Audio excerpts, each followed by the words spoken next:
ভাইরা আমার, 7-8 দিন হলো এখনো পর্যন্ত আমরা কিছুই করতে পারলাম না। আজকের ওর সন্তানের চেহারার দিকে তাকানো যায় না।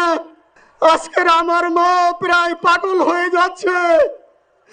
আমার 6 ভাই বোনের মধ্যে সবচেয়ে ছোট ছিল শরীফ ওসমান হাদি। আজকের তার লাশ আমার কাঁধে বহন করতে হচ্ছে। আমার কলিজার টুকরা ছোট ভাই শহীদ শরীফ ওসমান হাদির জানাজার নামাজে অংশগ্রহণ করার জন্য।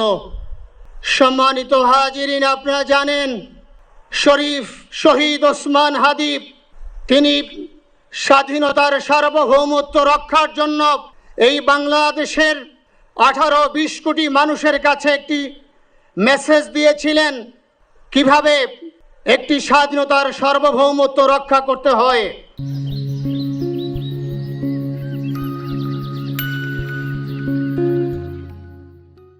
আজকের বড় পরিতাপের বিষয়, আমার বলার মতো কোনো অবস্থা নেই।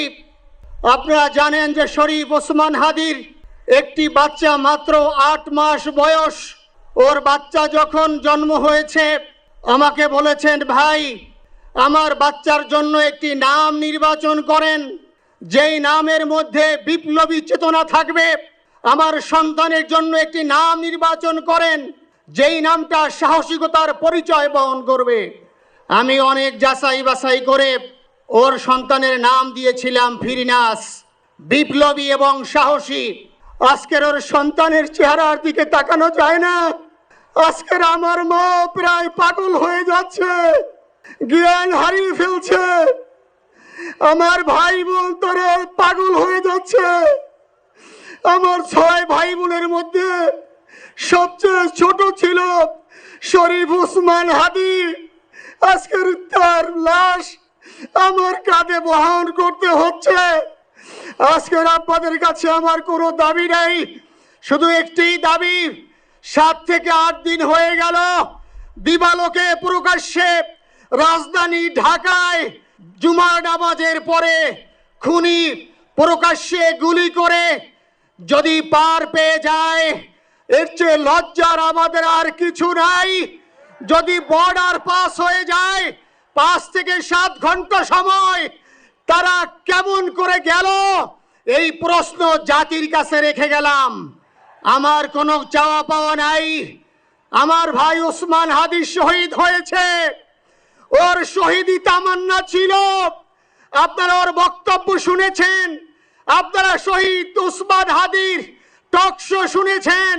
ও সব সময় শহীদি তামান্না করত। হয়তো আল্লাহ তাআলা ওর শহীদি সেই মত নসিব করে দিয়েছেন। কিন্তু আপনাদের কাছে আমি এই ঋণ কোনোদিন আমি ছাড়ব না। আমার ভাই শরীফ ওসমান হাদির বিচার যেন প্রকাশ্যে এই বাংলার জমিনে আমরা দেখতে পারি। ভাইরা আমার, 7-8 দিন হলো এখনো পর্যন্ত আমরা কিছুই করতে পারলাম না। এই দুঃখে কলিজা ছিঁড়ে যাচ্ছে। আমরা ওসমান হাদির জন্য দোয়া করি, আমরা ওর সন্তান ওর স্ত্রীর জন্য দোয়া করি। ওর সন্তান মাত্র 8 মাস বয়স। গতকালকে যখন ওর কাছে নিয়ে আসছে, সবাই বাবাকে দেখাবে ওসমান হাদিকে। আমি বললাম কি লাভ হবে, ও তো কোনোদিন ওর বাবার চেহারা কথা বলতে পারবে না। ওর ছেলে আর কোনোদিন জানবে না যে আমার বাবা কেমন ছিল। ভাইরা আমার, ওসমান হাদি আর ফিরে আসবে না।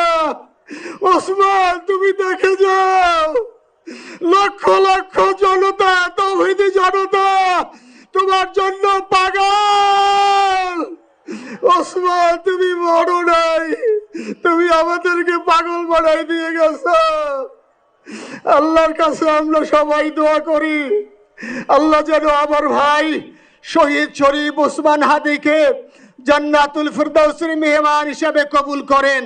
আল্লাহ তাআলার কাছে দোয়া করছি, আয় আল্লাহ তাআলা, আমরা যারা বেঁচে আছি ঈমানের সাথে স্বাধীনতার সার্বভৌমত্ব রক্ষা করে তৌহিদের দ্বীপ বাংলাদেশকে যেন আমরা রক্ষা করতে পারি, সেই তৌফিক আল্লাহ তাআলা আমাদের নসিব করুন।